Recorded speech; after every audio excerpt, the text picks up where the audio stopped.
साई दर्शन जनता urban निधी आणि साई दर्शन जनता credit सोसायटीच्या माध्यमातून जनतेला कोट्यावधी रुपयांचा गंडा घालणाऱ्या शुभम देशमुखच्या विरोधात सर्व संचालक व सभासदांनी एकत्र येऊन आज मनसे जिल्हाध्यक्ष राजू दिंडोरले, शहराध्यक्ष प्रसाद पाटील आणि समर्थ कशाळकर यांच्या नेतृत्वाखाली दिगंबर गायकवाड, पोलीस निरीक्षक गोकुळ शिरगाव पोलीस ठाणे यांना सर्व संचालक आणि सभासदांनी आज गुन्हा दाखल करण्यासंदर्भी तक्रार अर्ज दाखल केले।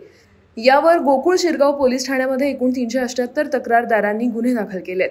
या प्रसंगी गोकुळ शिरगाव पोलीस ठाण्याचे सहाय्यक निरीक्षक दिगंबर गायकवाड यांनी शुभम देशमुखच्या फसवणुकीचा सखोल तपास करून दाखल झालेल्या गुन्ह्यामध्ये शुभम देशमुखला अटक करून त्याच्याविरुद्ध कठोर कारवाई करणार असल्याचं सांगितलं।